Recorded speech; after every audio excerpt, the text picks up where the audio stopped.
So the year is 2019, and I went ahead and actually bought an iPhone XS Max. Now, at this moment, this was still, I guess, the $1,000 flagship or 1099 flagship of that time, and this was a really good phone. I think when it first came out, it brought some stuff to the table, but I wasn't a crazy big fan of it, but I had to buy one, and I ended up buying this XS Max for about 600-ish dollars, I believe. I think it was about 580, then all things considered tax, and I had to pay shipping on eBay and everything. It came out to about 670-ish dollars at that time. Now, at that moment, I'm gonna not lie, I mean, that didn't really seem that bad of a deal. The only issue is the iPhone XS Max had a cracked back. Now, at that moment, like I mentioned, this was the flagship. This was coming almost to a year old at that moment.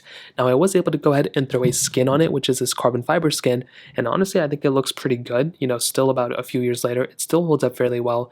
But then when I actually got this phone, I noticed that the camera on the back was also cracked up. But not only that, the screen on the bottom was also a little cracked. Now, you may not be able to tell that well because I did put a screen protector over it, but if I go and shut the display off, you might be able to see that be under this little gash. This is not just a screen protector. There's a little bit of a, crack on the bottom part, right part, which I actually didn't know about, but it wasn't that big of a deal, so I kind of let it slide.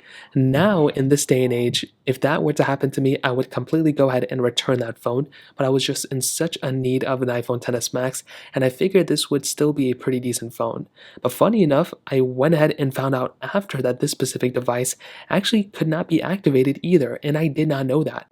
I went ahead and checked the IMEI number on this thing, and from Swappa website, it showed me that it was actually blacklisted or whatever. So I also could not go ahead and activate this phone either, which was very strange. Nowadays, I mean, if you go and consider that I bought this thing for $650, about 2.5 to 3 years later, there are a multitude of XS Maxes that are being just pretty much flooding the market all over the place. And these things are actually selling for much cheaper than you would actually expect. I mean, here's a XS Max, these are still on auction, but you can buy them now for $300. You can buy them now for way less, which is expected. This one's still at 400, but at that moment, I got stung on multiple different ways. I got stung, not only was this phone, I was buying a cracked back iPhone XS Max. Not only was the back cracked on this thing, the camera was slightly cracked. The screen had a slight crack in it, and this phone was blacklisted. I should have probably spent $300 on this phone in 2019 when this phone was selling for $1099, and that would have been a reasonable price. For me to go ahead and buy this thing at that moment, it just really wasn't worth it, but I just needed one, and luckily for them, whoever sold it, I wasn't going to go ahead and return it anyway as long as it worked.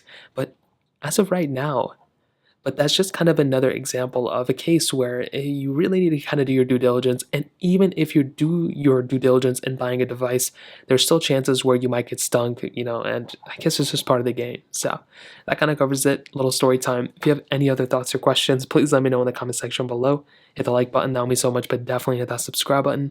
More importantly than everything else, I love every single one of you guys. Hopefully I'll catch you guys in the next video. Peace out till then.